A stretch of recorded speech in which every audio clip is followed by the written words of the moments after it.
안녕하세요. 서바이벌 SF 키트의 공상 주의자 토끼 한 마리입니다. 와. 와, 여전히 어색하네요.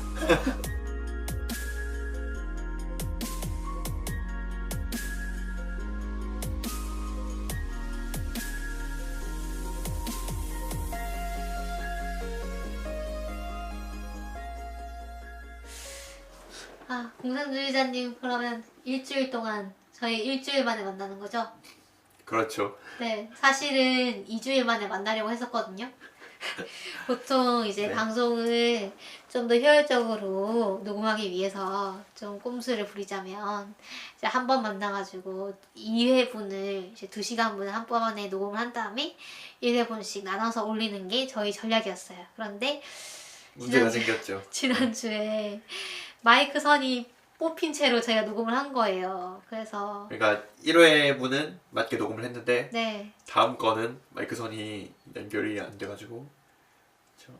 그래서 2주 전에 녹음을 한번 해놓고 또 그 다음 주에 한 번 더 했죠. 네, 네.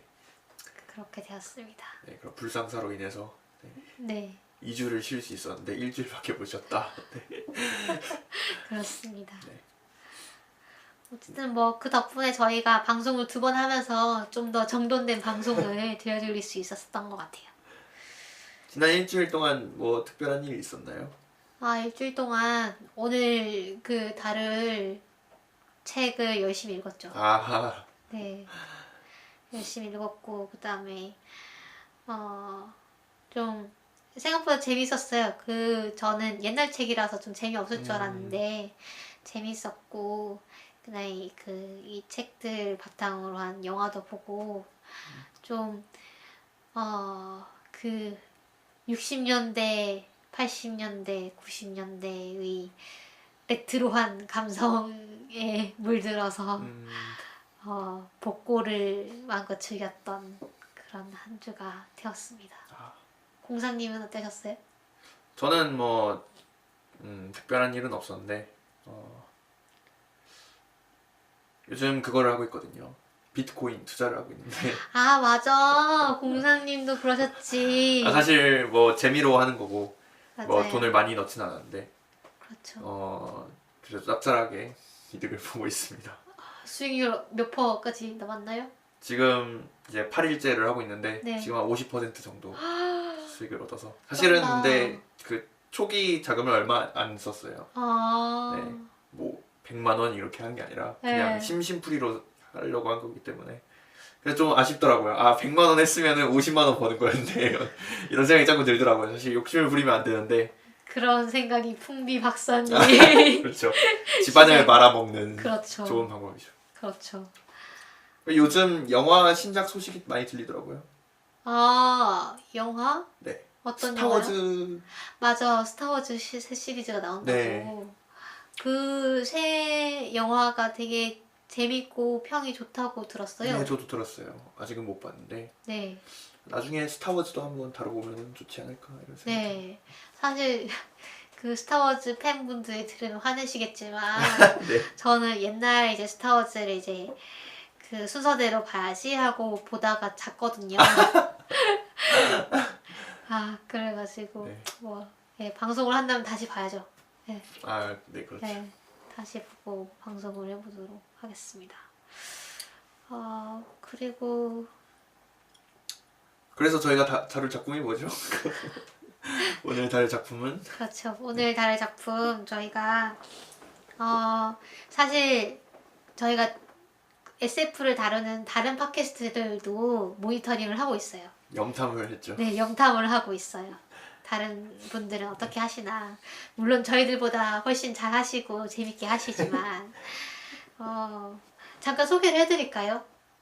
어차피 저희가 다 같이 SF 하는 팟캐스트들끼리 좀 다 같이 인기를 얻으면 좋으니까. 네. 제가 SF 수신국이라는 그런 방송이 있는데요. 이 방송은 그 SF 판타지 도서관 관장님이 고정 게스트로 나오시는 그런 또 정부 사업을 받아가지고 하고 계시는 것 같았어요. 그래가지고 그런 팟캐스트인데 그런 만큼 되게 내용이 정리가 잘 되어 있고 아주 차분하게 들으실 수 있는 그런 팟캐스트고요. 그 다음에 이문동 아재들의 SF 이야기라는 팟캐스트도 있고요. 그 다음에 SF 방송 중에서는 그래도 제일 순위가 높을 것 같은 SF 과학 전문 방송 환상과 과학 사이라는 방송이 있어요. 네, 이렇게 세 가지를 저희가 염탐을 하고 있는데 이 세 개의 이제 그 팟캐스트에서 모두 블레이드 러너를 빠짐없이 다루고 네. 있었습니다. 그래서 저희도 블레이드 러너를 다루고 있기 때문에 의견은 식상하시지 않을까라는 걱정을 좀 했는데요. 일단은 해봤고요. 근데 이 세 방송에서 모두 그 원작 소설에 대해서 다룬 것 같진 않더라고요. 제가 들어본 바에 의하면. 그래서 오늘 저희는 원작 소설인 필립 K. 딕의 안드로이드는 전기형의 꿈을 꾸는가? 네. 이 작품을 다뤄보고 또 함께 필립 K. 딕의 세계에 대해서 또 다른 작품들에 대해서도 다음 시간까지 걸쳐가지고 다뤄볼 예정입니다. 이게 몇 년도작이죠? 몇 년도 작인지 아까 공상님이 말씀해 주셨는데 까먹었어요. 68년작이고요. 68년. 네. 68년이면 지금부터 50년 전인가요? 49년이네요, 정확하게. 네. 그렇죠? 네. 요 저희가 읽은 책은 폴리북스에서 폴라북스 아니에요? 폴라북스군요. 네, 폴라북스에서 나온 북극성. 네. 책이고 그 번역은 박중서 선생님이 하셨습니다. 네. 그래서 제가 공상님이 되게 부러운 게 이 필립 K. 딕 걸작선을 세트로 사셨어요. 아, 네, 책을 읽으려고. 네, 완전 부러워요. 그렇죠. 사실은 사고 싶었던 책이 또 많은데 네. 그래도 차차 공부를 좀 하려고 일단은. 아주 좋은 사세입니다. 네. 그래서 좀 스토리 소개 좀 해주시겠어요? 아, 네. 네.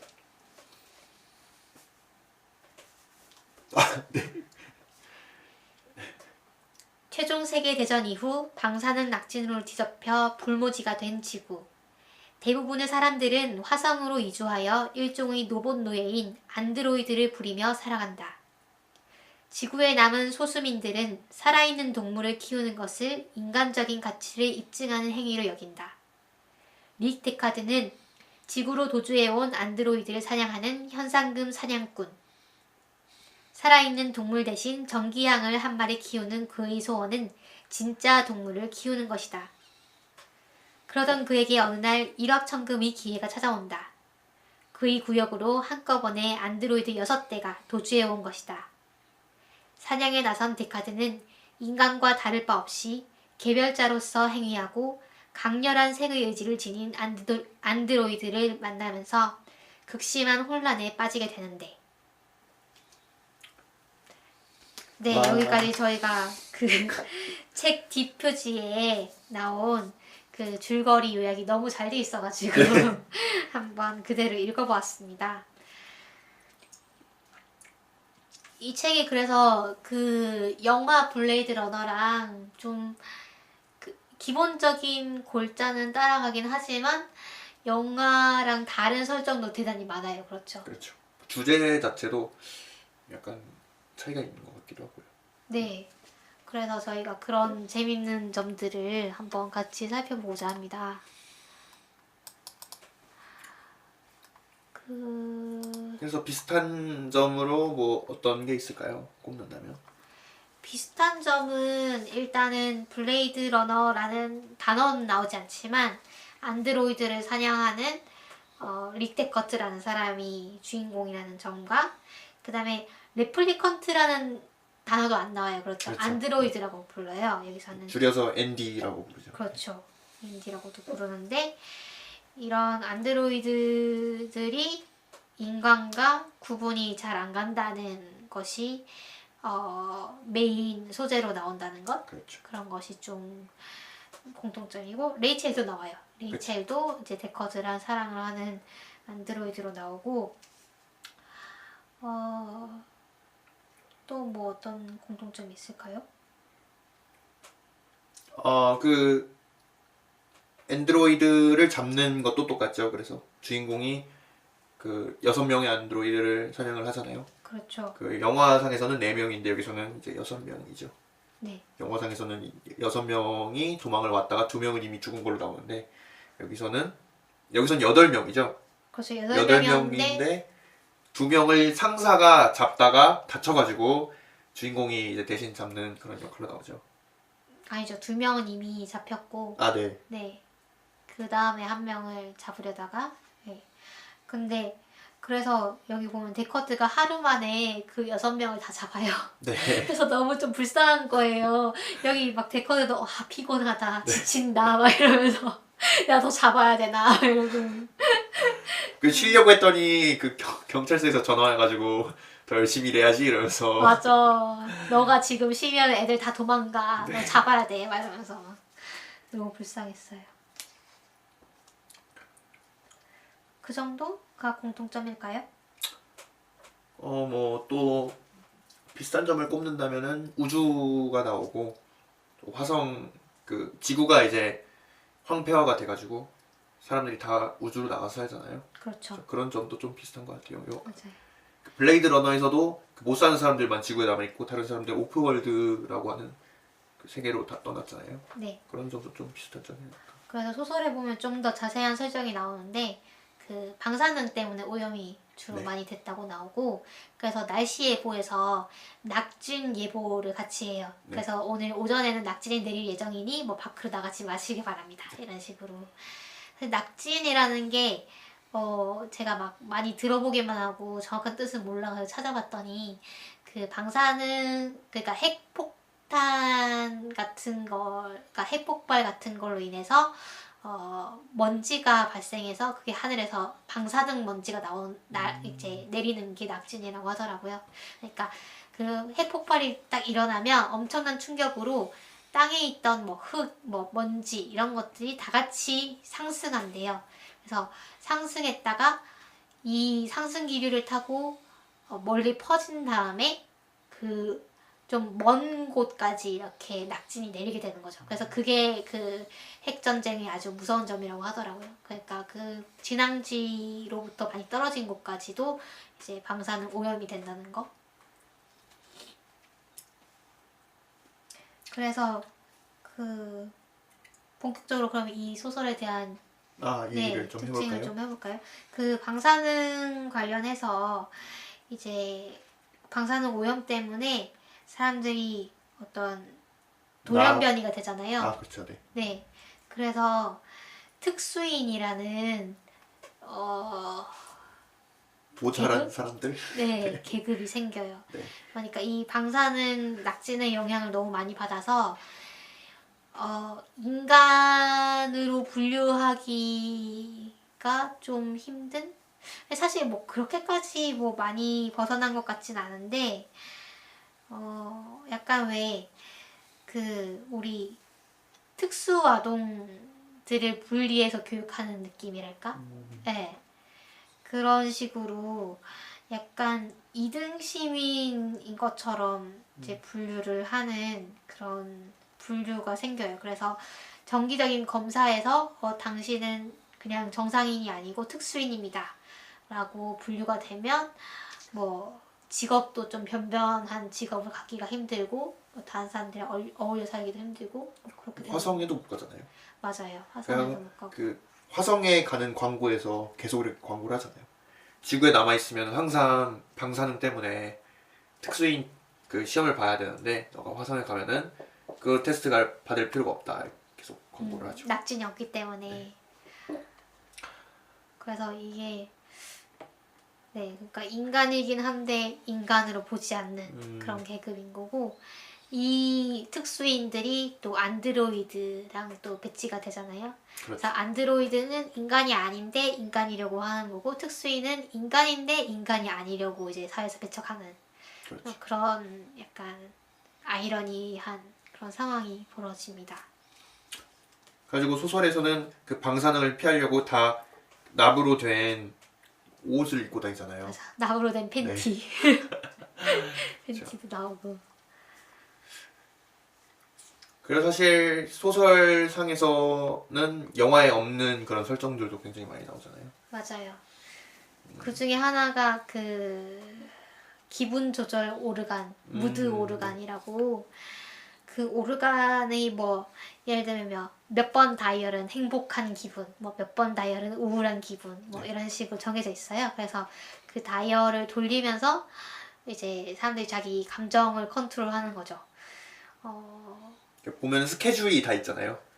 맞아요. 어느 날은 어느 감정, 어느 날은 어느 감정 다 이렇게 달력에 이렇게 써서 있잖아요. 네, 그리고 시간별로도 좀 정해져 있는 것 같아요. 그 3시, 우울한 감정은 보통 안 하는데 그 책에서는 그 주인공의 아내가 일부러 자기 기분을 우울함으로 맞추잖아요. 뭐 하루에 3시간쯤은 우울해야 되는 것 같아. 막 이러면서. 그러고 좀 재밌었던 게 그 3번으로 맞추면 이게 다이얼을 맞추고 싶게끔 데네피지를 자극하는 그런 설정이에요. 그러니까 이 다이얼 그 기분 조절 오르간을 사용하고 싶지 않을 수도 있잖아요. 그런데 이 3번에 맞추면은 사용하고 싶어지는 거죠. 그래서 이 뭔가 순환 논리 같은 느낌이긴 한데, 그러니까 이게 좀 그런 것 같아요. 사실 이 기분 조절 오르간이라는 것 자체가 인간이 스스로 이렇게 조절하고 스스로 받아들였던 그 기분이라는 감정을 기계에 위탁한 거잖아요. 그렇죠. 네. 근데 기계에 위탁하다 못해 결국은 이 오르간을 맞추는 그 맞추려는 욕망 자체도 기계에 위탁한 그런 꼴이 되는 거를 좀 비판한 것 같고. 어떻게 보면은 그렇게 자기 기분을 기계로 맞추면 안드로이드와의 차이가 뭘까 이런 질문을 좀 할 수 있을 것 같아요. 그러게요. 프로그램된 대로 그렇죠. 자기가 느끼고 생활한다면 그건 뭐 인간이라고 할 수 있을지. 그래서 그 소설의 첫 장면에 나오잖아요. 이 그 뭐라 그러지? 기분 조절 오르간이. 네, 아내는 이거를 굉장히 싫어하잖아요. 맞아요. 싫어하는 네. 쪽이에요. 그리고 이제 주인공은 안 된다. 기분 조절 오르간 맞춰야 된다. 이렇게 얘기를 하는 게 나오죠. 그렇죠? 그렇죠. 사실 기분 조절 오르간이라는 게 요즘 세상의 스마트폰이나 뭐 컴퓨터 같은 것이 아닐까 싶어요. 왜냐하면 옛날에는 사실 TV에서 방영해 주는 거에 맞춰가지고 그냥 봐야 됐었잖아요. 그 스케줄을 보고 그 채널이 편성된 대로 이제 우리가 됐었는데, 물론 뭐 채널을 바꿀 수 있었지만 지금은 우리가 원하는 영화라던가 예능이라던가 음악 프로그램이라던가 이런 거를 자기가 원할 때 볼 수 있잖아요. 예를 들면 우울한 기분이 들고 싶을 때 우울한 영화를 볼 수가 있고, 뭐 행복한 기분이 들고 싶을 때 예능을 볼 수가 있잖아요. 그러니까 그런 것들이 어쩌면 그냥 우리 시대의 기분 조절 오르간이 아닌가. 그러니까 그때는 이런 매체가 없었기 때문에 기분 조절 오르간이라는 걸 설정한 게 아닌가라는 생각이 들었어요. 저는 비슷한 설정으로 생각이 났던 게 어디서 본 건지 모르겠는데 게임이었는지 소설이었는지 기억이 안 나는데 거기서는 그 하층민들이 우울한 생각이나 분노 같은 걸 못 가지게 마약을 지속적으로 공급을 해요. 행복감을 느끼는 마약을 지속적으로 공급을 하는. 소마 그 멋진 신세계에 나오는 거 아닌가? 아 멋진 신세계도 아마 비슷한 게 나올 텐데 제가 본 게 아마 멋진 신세계가 아니었. 저는 멋진 신세계를 안 읽었거든요. 아, 네. 네 읽어야 되는데 아직 못 읽었는데 네, 아무튼 그런 거하고 좀 그럴 수 네. 있겠네요. 또 반대로 이퀄리브리엄이라는 영화를 보면 네. 감정을 아예 통제하는 사회가 나오잖아요. 감정을 느끼는 게 죄악이고 어떤 범죄시 되고, 그 감정을 억제하는 약을 매일 먹어야 되고. 근데 이제 주인공이 어느 날 이 약을 안 먹게 되면서 이제 벌어지는 이야기를 다루는데, 그런 식의 상상도 가능한 것 같습니다. 어떻게 보면 그 전체주의적인 그런 시스템이 극대화된 거죠. 그렇죠. 사람이 그 저항 자체를 못하게 하려면 어떻게 해야 될까? 그러면은 감정 자체를 아예 컨트롤을 하면 되지 않을까 이런 상상이 아닐까. 그렇죠. 사실 뭐 실제로 그 중국의 문화혁명 같은 경우에 예, 그런 문화를 어떤 말살해서 좀 더 체계적인 체계를 만들고자 했던 것 같아요. 네. 무슨 소리죠? 글쎄요. 무슨 그 암호화폐 거래소 알림이어가지고 죄송합니다. 소리를 끄겠습니다. 네, 알겠습니다. 여러분 이것이 비트코인의 폐해입니다. 아유 아닙니다. 많이 하십시오 여러분. 그렇다고 하네요. 그래서 또 영화하고 굉장히 다른 설정 중 하나가 동물을 기르는 것에 대한 것이죠. 네, 영화에서도 사실 뭐 예를 들면 가짜 올빼미, 가짜 부엉이 같은 게 잠시 나오기는 하는데요. 이 세계에서는 이 소설 속의 세계에서는 동물을 기르는 것이 인간으로서 성취해야 할 최소한의 교양이라고 해야 될까요? 네, 그런 것으로 여겨지고 동물을 키우는 것이야말로 인간다운 것이고 안드로이드들은 동물을 키우지 못한다. 그렇죠. 뭐 이런 생각이 퍼져 있습니다. 동물도 큰 동물을 키워야 더 이제 자동차 같은 것 같아요. 약간 그런 것 같아요. 네. 네, 자동차 멋진 자동차 갖고 있으면은 저 사람 성공한 사람이구나 그렇죠. 이렇게 되는 것처럼 동물도 그 말을 키우는 사람이 나오잖아요. 네, 주인공은 양을 키우다가 양이 병에 걸려서 죽어버려가지고 파상풍인가? 네, 파상풍이었어요. 네, 그래가지고 전기양을 키우잖아요. 네, 근데 그 이웃이 말을 키우니까 굉장히 부러워하면서 망아지 나오면은 하나만 달라고 막 이렇게 얘기하잖아요. 맞아요. 동물을 또 두 개 가지는 거는 또 사치스러운 거라고 봐요. 그렇죠. 이 머서교에 따르면 네, 머서교도 사실은 소설에, 그러니까 영화에서는 안 나오죠. 네, 머서교 얘기를 조금 이따 다시 할 건데요. 일단 이 전기양이라는 게 이 제목에 전기양이 나오잖아요.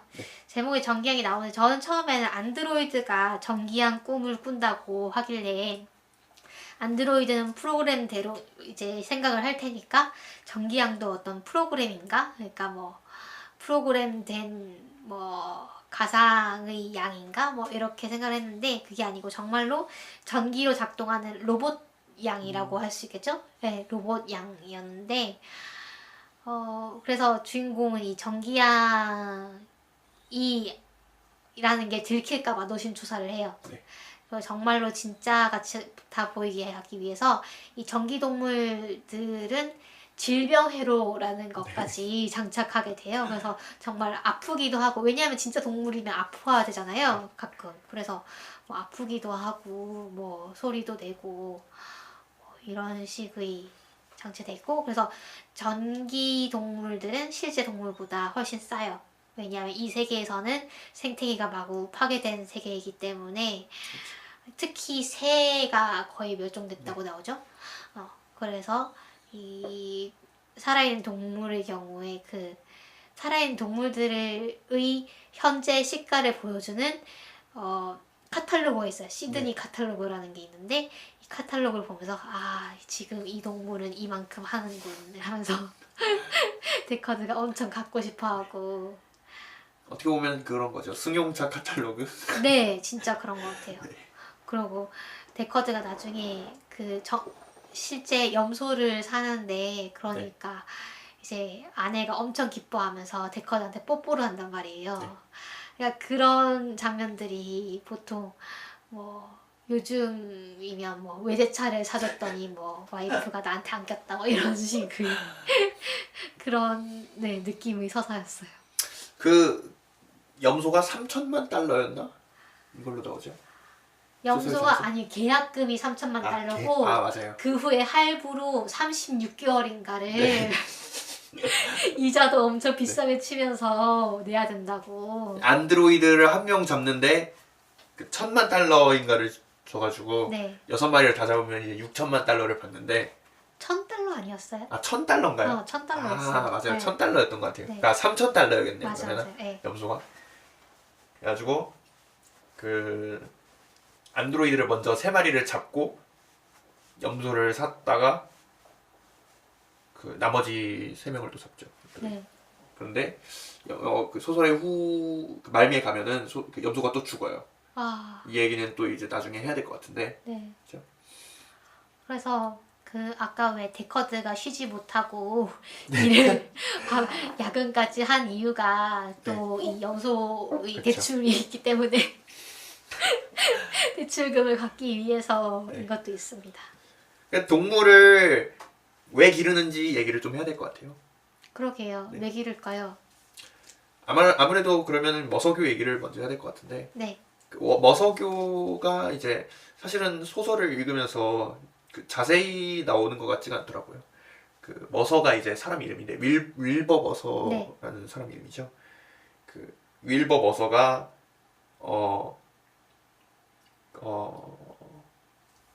매개자 역할을 하는 것 같아요. 그래서 머서교가 가르치는 것은 약간 사람은 감정이입을 해야 되고 네. 생명체에게 감정이입을 해야 되고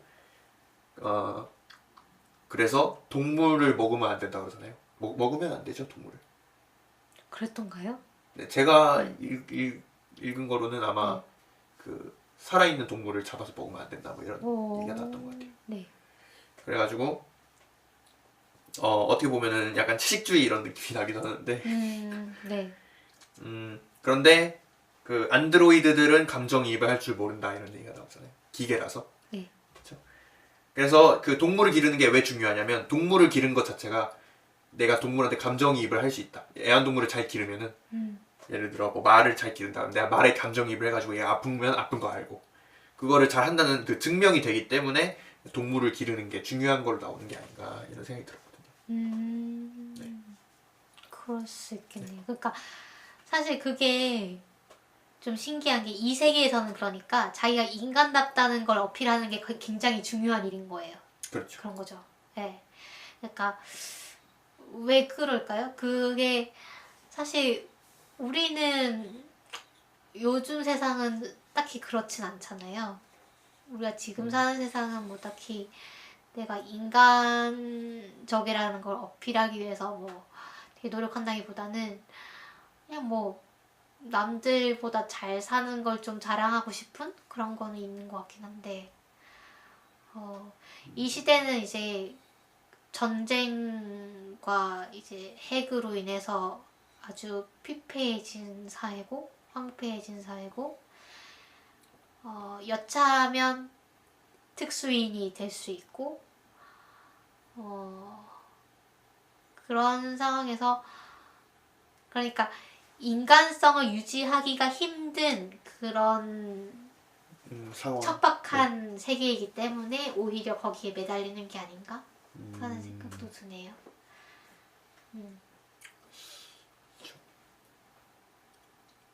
저는 오히려 약간 자동차에 비유하기보다는 현대 사회로 말하면은 약간 지식 같은 느낌이 아닐까 이런 생각이 들어요. 어째서요? 왜냐면 그게 오늘날에는 어떻게 보면은 인간성을 상징한다고 생각하거든요. 공부를 지성이, 했다. 네. 지성이. 이성적이고 음, 공부를 많이 했고 고등교육이 아니라 뭐라 그러죠? 고등학교를 나왔고 네. 이런 게 약간 인간성의 상징으로 여겨진다고 생각을 하거든요. 그렇죠? 우리 사회에서.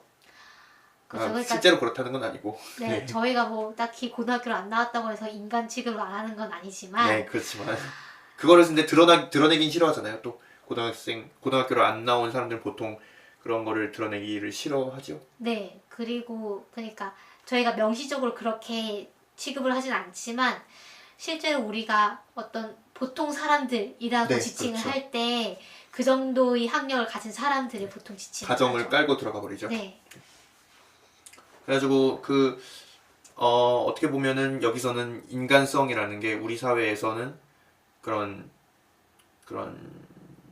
지식 이런 걸 상징하는 게 아닐까. 지성 또 경제력 네. 뭐 이런 것도 왜냐면은 있죠.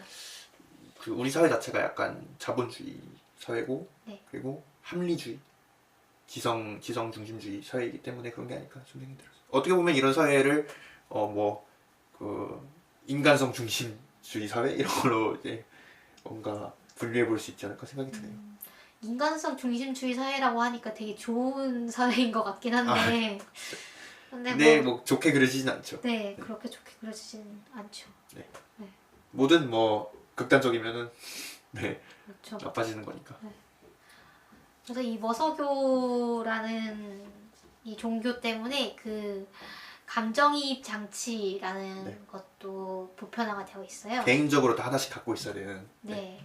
어느 집이나 하나씩 네. 있는 그런 건데 손잡이를 잡으면 이 머서교의 교주인 머서의 감정을 같이 공유할 수 있어요. 네.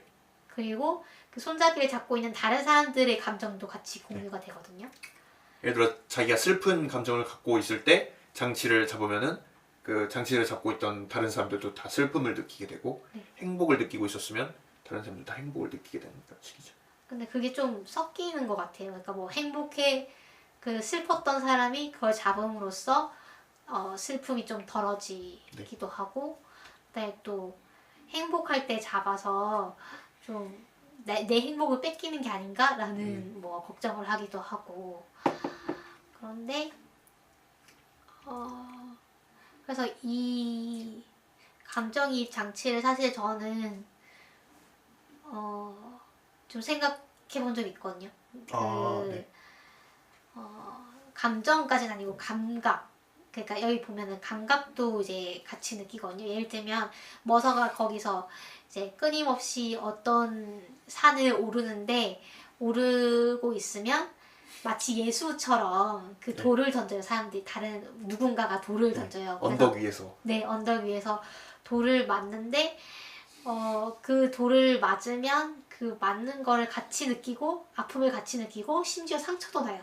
네. 네, 상처가 나는 부분이 저는 이해가 잘 안 가는데 손잡이를 잡고 있으면은 그 없던 볼에 없던 상처가 갑자기 탁 생기면서 피도 막 흐르고 그러잖아요. 네.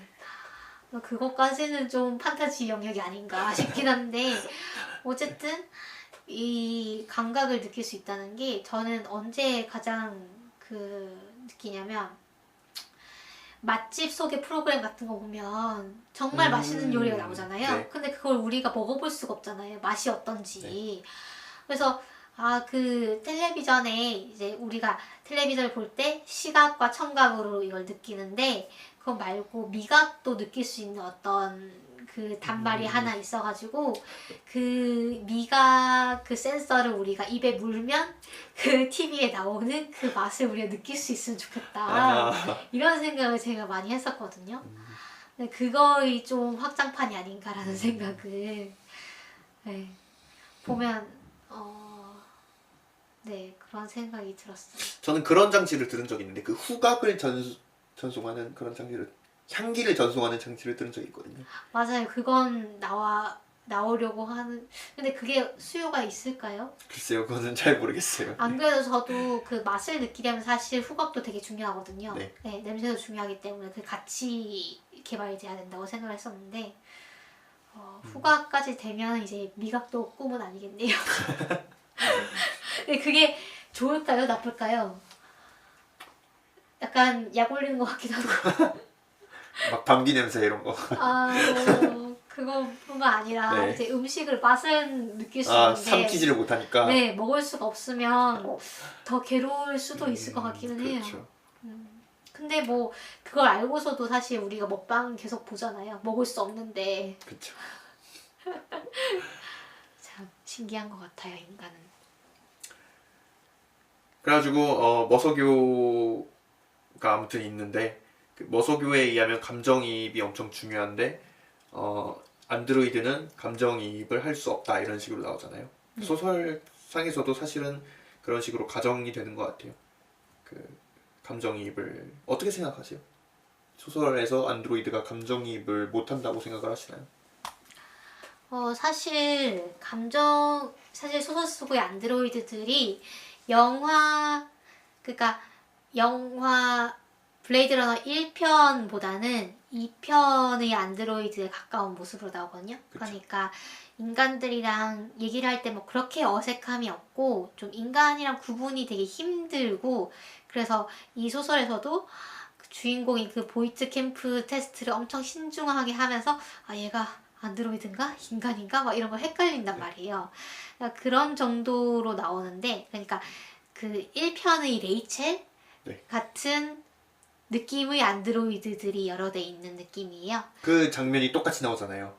맞아요. 레이첼한테 보이트 캠프를 테스트를 하는 게. 네, 뭐 그래서 뭐 네. 내가 뭐 이게 안드로이드인지 아니면 레즈비언인지를 검사하는 테스트인가요? 뭐 네. 이러면서 떠보는 그런 장면이 나오는데 그래서 그 정도로 인간과 소통이 가능하려면 저는 어느 정도의 감정이 능력은 있어야 된다고 보거든요.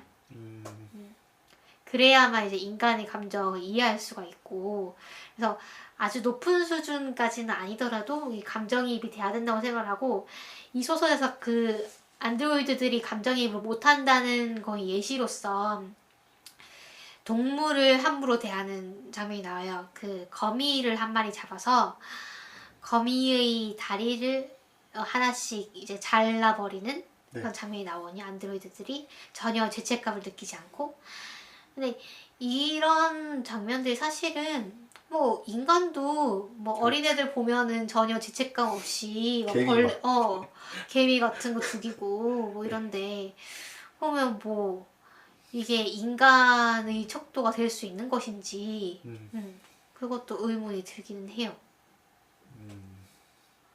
저도 그런 생각은 했어요. 네. 그런데 어쨌든 소설 전체에서는 안드로이드가 그런 능력이 약간 부족한 것처럼 그려지는 것 같아요. 네. 네. 그런 느낌이 들고 근데 그것도 지금 점점 발전해 가고 있는 상태라고 묘사가 되는 것 같아요. 네, 옛날에는 이제 굉장히 인간 같지 않았죠. 네. 근데 그 여기서도 이제 넥서스 6 모델이라고 나오잖아요. 네. 넥서스 6 모델에서 보면은 화성에 있다가 지구로 도망친 안드로이드들이 소프라노 가수 같은 것도 하고 그러죠. 네.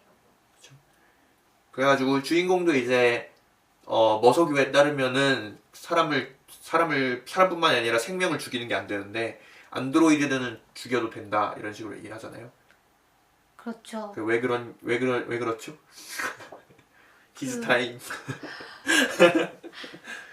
그 네. 안드로이드들이 그 동물을 죽이는데 죄책감을 갖지 못하기 때문에 어떤 내추럴 본 킬러? 네. 네, 그 사회자로서의 어떤 성질을 가지고 있기 때문에 그 머서교의 교리에 보면 살해자를 살해해도 된다는 내용이 나오잖아요. 네, 맞아요. 그래서 그거를 이제 주인공 데커드는 아 그럼 내가 안드로이드를 죽여도 되는구나의 그 자기 합리화의 기제로 쓰죠. 그렇죠. 근데 이제 소설이 진행되면서 점점 그 혼란이 생기죠. 네.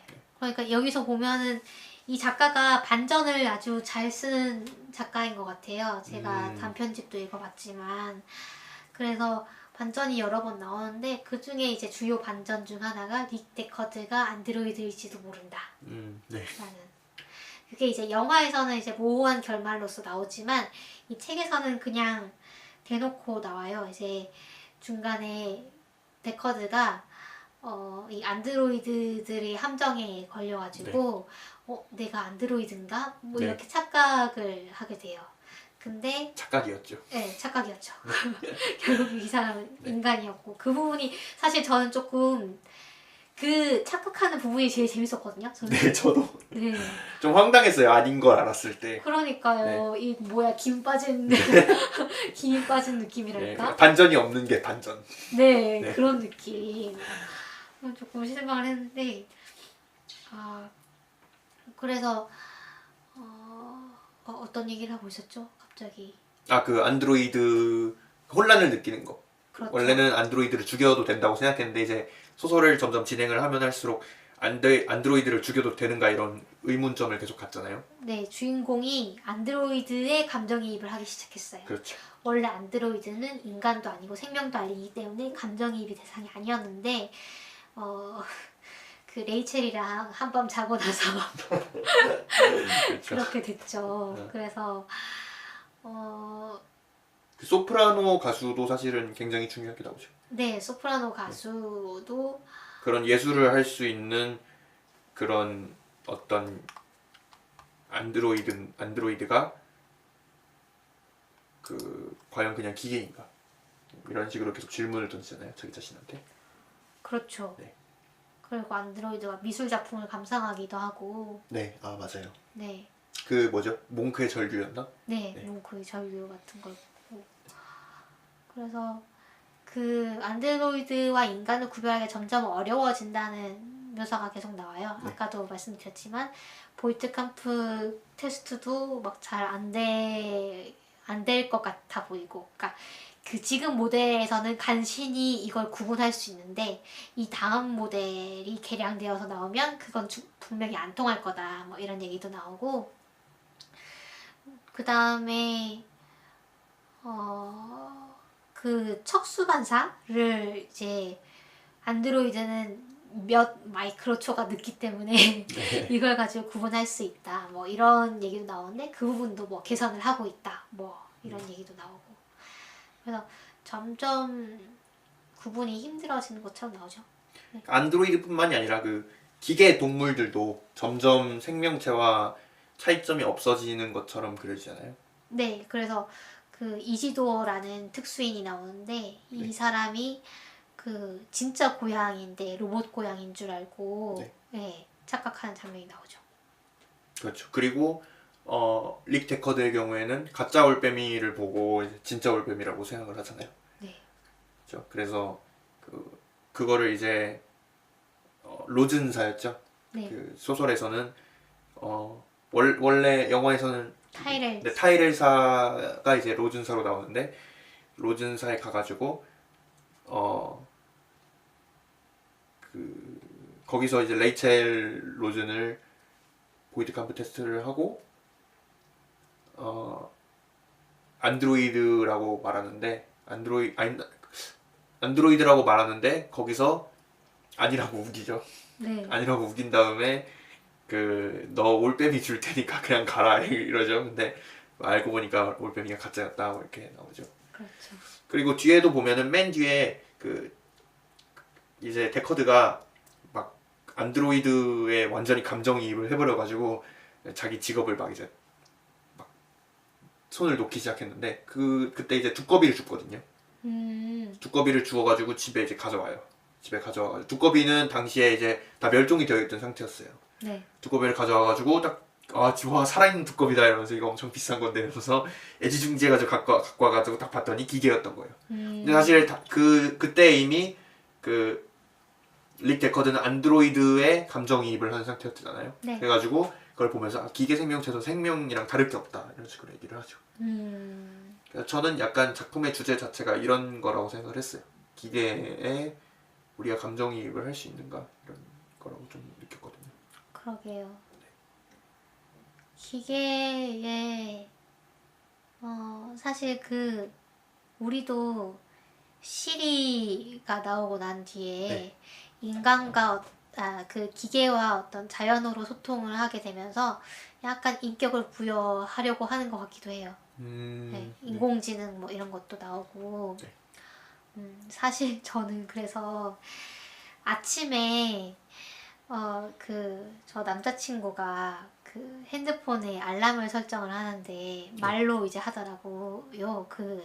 몇 시에 깨워줘 이렇게. 누구야 몇 시에 깨워줘 막 이런 식으로 하는데 그게 좀 약간 질투가 나는 거예요. 그거 보면서 왜 남자친구는 막 목소리 여자로 설정을 해놔가지고 저렇게 이런 기분이 들게 하는가 막 이런 생각이 들었는데 저도 그거 자주 쓰거든요.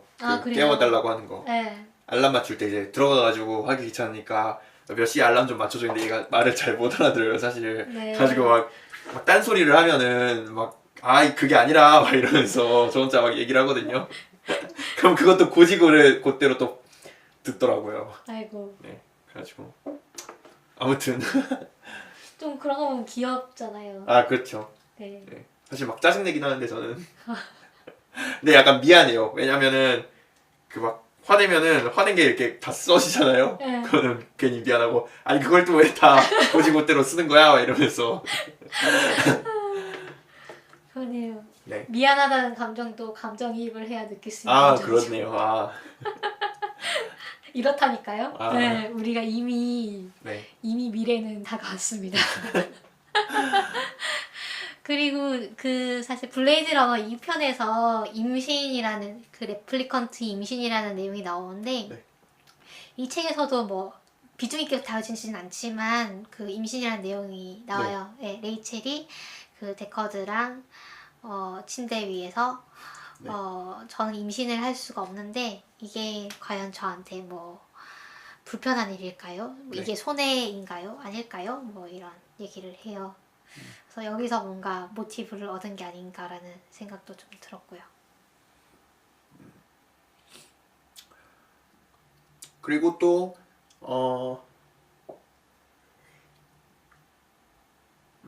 보면은 그 당시의 사회 배경을 보여주는 그런 것들도 굉장히 많은 것 같아요. 소설상에서. 네. 그렇죠. 사실 요즘 영화하고 세상, 네. 예, 요즘 세상에서 봤을 때는 좀 구식인 내용들도 네, 많죠. 그렇죠. 네. 예를 들면 그 우리는 비행기를 타고 다니잖아요. 그 뭐 제트 여객기 같은 걸 타고 다니는데 그래서 로켓을 타고 다니. 네. 예를 들어 뉴욕에서 샌프란시스코를 가는데 로켓을 타고 이제 다녀요. 네. 그래서 물론 이제 그 로켓이라는 게 정말로 이렇게 세로로 이렇게 생긴 로켓이 아닐 수도 있겠지만 어쨌든 로켓을 타고 다닌다고 하니까 좀 네. 재밌더라고요. 그리고 이제 그 소련도 나오잖아요. 맞아요. 소비에트 네. 나오죠. 영화랑은 굉장히 약간 세계관이 많이 다른 것 같아요. 영화에서는 무국적인 게 굉장히 그 중요한 요소로 등장하잖아요. 도시 자체가 무국적인 게. 그렇죠. 근데 여기서는 약간 오히려 국가주의적이지 않을까. 네. 세계관 자체가. 여전히 미국과 네. 소비에트가 존재하고 그 화성에도 미국 식민지가 따로 있고 네. 네, 뭐 뉴욕 뭐 이런 데가 있고 네 그렇더라고요. 그 다음에 제가 뭐 이거는 중요한 요소인지 잘 모르겠긴 한데 좀 재밌다고 생각한 설정이 키플이라는 거였어요. 네. 네, 키플이라는 게 뭐냐 하면 그 정의가 어딘가에 적혀 있었는데 그 쓸모없는 것. 네. 쓸모없는 물건들 이런 거죠. 네. 여기 보면 제가 그대로 읽어드릴게요. 키플이란 쓸모없는 물건을 말해요. 홍보용 우편물이라던가 성냥을 다 쓰고 남겨진 종이 껍데기라든가 아니면 껌 포장지라든가 아니면 어제 날짜의 자가 출력 신문처럼요. 사람이 아무도 없을 때면 키플은 자체적으로 번식하죠. 예를 들어 당신이 집안에 키플을 조금이라도 남겨두고 잠을 자면 다음날 아침에 일어났을 때 그게 2배로 늘어나 있는 거예요. 그건 항상 점점 더 많아지죠. 그래서 뭐 키플의 제1법칙이라는 게 있대요. 그래서 키플은 비키플을 몰아낸다. 뭐 이런 내용도 있고. 그러니까 잡동사니 뭐 네. 쓸모없는 물건들 뭐 이런 건데 이게 자가증식을 한다는 게 사실 뭐 실제로 자가증식을 하는 건 좀 그 상식에 어긋나긴 하지만 우리가 살다 보면 정말로 증식을 하는 것처럼 느껴질 때가 있잖아요. 그렇죠. 청소를 안 하면은 그러니까 네. 어디서 이 많은 쓰레기가 나오고 항상 치워도 어질러져 있고 이런 거를 좀 되게 재미있게 표현한 개념인 것 같아요. 그래서 이 키플은 절대 줄어들진 않고 늘어나기만 한다. 뭐 이런 내용들이 있는 거 보면 약간 엔트로피를 좀 비유적으로 이제 묘사한 것 같기도 하고요. 그래서 네. 그 개념이 좀 신기했습니다. 저는 좀 보면서 약간 이해가 안 갔던 게 그 버스터 프렌들리라는 TV 쇼가 나오잖아요. 네. 그 TV 쇼에서 보면은 막 46시간 동안 연속으로 막 방송을 하잖아요. 46시간? 안 돼요? 40. 아, 막 그렇게 나왔던 것 같은데. 하여튼 하루에 네. 1시간만 쉬고 나머지 23시간 동안 아, 네. 계속 방송을 한다고 나와요. 네. 그 걔네들 그 버스터 프렌들리에 나오는 사람들은 머서교를 욕하잖아요. 네. 머서교를 막 비하하고 막 쓸모없는 것이라고 막 얘기하고 그러잖아요. 그 마지막에 보면은 그 소설 말미에 머서교가 사실은 허구였다. 윌버 머서는 가짜였다. 이런 식으로 윌버 머서가 나오는 그 감정이입 장치를 딱 잡으면은 하늘이 있고 이제 윌버 머서가 열심히 언덕을 올라가는데 그 하늘이 가짜다라는 거를 이제 그거는 세트장이었다 이런 식으로 폭로하잖아요. 방송에서 라디오인 것 같은데 TV인데, TV 쇼인가요? 네, 네. TV인데 TV가 없는 사람들은 라디오로 들어요. 아. 네. 그래가지고 저는 이게 뭘 상징하는지 약간 이해가 안 갔거든요. 음. 그러니까 소설상에서는 그 존 이지도어가 그 윌버 머서교랑 그 버스터 프렌들리가 서로 우리의 영적 자아를 가지고 대결을 하고 있다 이런 식으로 얘기를 하잖아요. 뭐 윌버 머서교는 이제 그 감정이입 이런 거를 중시하는 쪽이고 버스터 프렌들리는 약간 폭력적이고 약간 그런 거를 약간 지지하는 그런 걸로 나오잖아요. 아, 그래요? 그렇지 않나요? 어, 버스터 프렌들리 자체가 머서교의 반대니까. 좀 저는 이성적인 거를 추구하는 네, 음. 그런 쪽으로 생각을 했는데 그래서 하여튼 이제 상반되는 그런 방침을 가지고 있는 두 세력이 이제 서로 그냥 뭐 자기네 신자 또는 청취자 뭐 이런 사람들을 지지자를 늘리기 위해서 대결을 하는 양상이죠. 근데 이제 그 버스터 프렌들리에서 머서교가 가짜라는 걸 폭로하면서 좀 이기게 되죠. 근데 저는 이 대결 자체가 사실은 소설 전체에서 뭐를 상징하는지 잘 이해가 안 갔거든요. 저도 그래요. 아 그런가요? 네, 저도 그렇긴 했는데 네. 이 버스터 프렌들리라는 이 프로그램 자체는 약간 그 TV가 왜 예전에 TV가 한창 사람들이 TV에 빠져 있을 때 TV는 바보 상자다 뭐 이런 얘기가 많이 나왔잖아요. 소련의 그 음모다 막 이런 얘기가 있었잖아요. 아 진짜요? 네. 그 소련에서 미국인들을 바보로 만들기 위해서 발명한 거다 이런 얘기가 있었어요. 아주 옛날에. 네. 그러니까 그런 것처럼 여기 보면은 계속 한 사람이 뭐 23시간 동안 방송을 하고 게스트들도 나오는 게스트가 또 나오고 막 이러는데도 불구하고 사람들이 되게 재밌게 본단 말이에요. 이 프로그램을. 그래서 그런 것들이 어떤 우민화되는 그런 미국 대중들을 좀 비판한 게 아닌가라는 비꼬는 게 아닌가라는 생각도 좀 들었고요.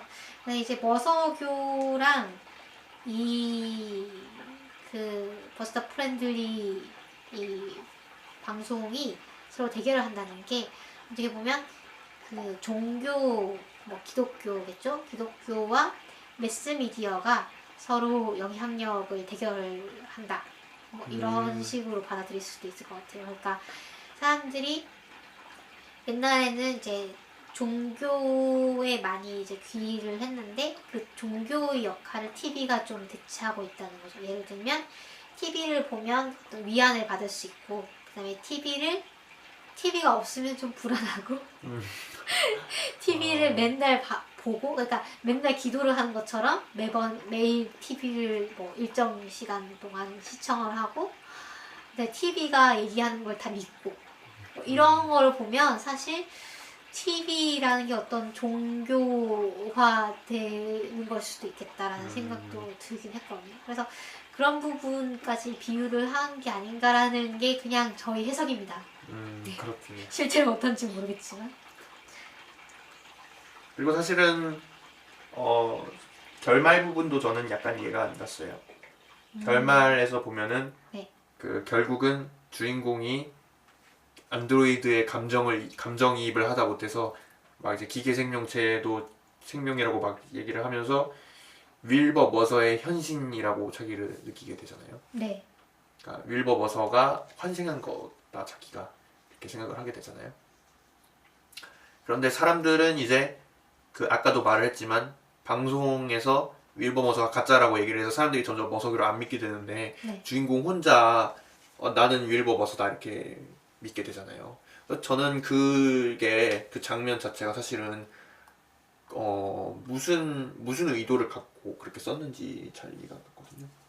네. 그래서 작가가 말하고자 하는 거는 기계에 감정이입을 해야 된다는 건지 아니면 말아야 된다는 건지 아니면은 감정이입이 인간성의 중요한 점이라는 건지 아닌 건지 그것도 잘 모르겠고 사실은 소설 전체에서 보면 뭐 일부러 애매하게 써놓지 않았을까요? 사실 그럴 수 있죠. 네. 어느 한쪽으로 결론을 내리기에는 어려운 문제니까 뭐 저희가 생각해봐도 그렇지만 그리고 뭐 주인공이 그렇게 되는 거는 글쎄요 어떤 의미가 있을까요? 그냥 약간 그렇게 해피엔딩은 아닌 것 같은데요. 네, 들어보니까. 저도 네. 해피엔딩은 아니라고 느꼈어요. 네. 그냥 데커드가 결국 그 현실 약간 그거 있잖아요. 현실을 받아들이지 못하고 날뛰는. 이 데커드 너무 고생을 많이 해가지고 네. 그래서 이제 약간 종교에 너무 빠진 게 아닌가. 광신도가 되어버린. 그렇죠. 광신도가 되어버린. 네, 내가 메시아다 막 이런 그런 게 아닌가라는 네. 생각을 해봅니다. 그럼 저희가 여기까지 이 얘기를 하면 될까요? 그럴 것 같아요. 네. 더 얘기를 할 거는 아마 없을 것 같아요. 네. 혹시 또 얘기를 하고 싶은 게 있으신가요? 아니요, 저도 얘기하고 싶은 거 다 얘기를 한 것 같고요. 근데 진짜 이 소설들이 자잘한 이 설정들이 아주 재밌어요. 그래서 영화를 보셨더라도 저희가 말씀드린 것처럼 되게 많은 차이점이 있으니까요. 네. 한번 읽어보시는 거 추천드립니다. 이게 아까 초반에도 말씀드렸지만 옛날 소설이지만 그렇게 지루하지 않고요. 그 다음에 빨리빨리 이제 페이지가 넘어가는 이렇게 술술 읽히는 그런 책이거든요. 그래서 정말 한번 읽어보시는 거를 아주 추천드립니다. 그 시대에 저희가 뭐 지난번 시간에도 얘기를 했지만 그 시대에 어떤 거를 미래의 세계라고 상상을 했는지 그런 것도 볼 수 있는 것도 흥미롭고 그 다음에 어떤 이 안드로이드가 보편화되고 방사능 낙지는 오염이 되고 그래서 이제 인간을 두 등급으로 나눈 이런 세계가 어떻게 작동하게 될지에 대해서 세세한 설정들이 아주 짜임새 있게 묘사되고 있거든요. 그래서 저는 아주 추천드리는 책입니다. 저도 네. 책 자체가 약간 금방금방 넘어가는 책인 것 같아요. 반전 같은 것도 재미있고. 네. 그래서 한번 읽어보면 좋지 않을까 이런 생각이 듭니다. 네. 그래서 읽어보면 영화도 더 재밌게 네. 보실 수 있을 것 같고요. 그래서 저희가 다음 시간에는 뭘 다룰 예정이죠? 다음 시간에는 필립 K. 딕을 계속 할 건데 장편은 아니고 이번에는 필립 K. 딕의 세계를 전반적으로 좀 살펴보지 않을까 싶어요. 저희가 그 안드로이드는 전기양의 꿈을 꾸는가를 오늘 했지만 사실은 여기서 나오는 세계관이 단편집에서도 계속 반복이 되잖아요. 사실은 단편에서 발생했고 그걸 좀 확장시켜서 이제 장편으로 만든 느낌이죠. 네. 그리고 사실은 그 안드로이드는 전기양을 꿈을 꾸는가에서 나오는 그 반전 같은 것도 그 단편집에서 보면 계속 차용이 되잖아요. 그렇죠? 네. 그래서 그런 그 필립 K. 딕의 세계관 자체를 좀 살펴보는 시간을 갖지 않을까 싶어요. 그리고 그와 더불어서 뭐 그런 세계관이 차용된 다른 작품도 좀 간단하게 훑고 넘어갈 수 있지 않을까 싶네요. 네. 그리고 저희가 다룰 이 단편집이 도매가로 기업을 팝니다. 라는 이 표제작인데 이 단편을 바탕으로 만들어진 영화가 토탈 리콜이라는 영화가 있어요. 그래서 토탈 리콜에 대해서도 같이 얘기해보면 재밌을 것 같아요. 네. 그러면 저희 다음 시간에 일주일 뒤에 또 찾아오도록 하겠습니다. 바이바이. 바이바이.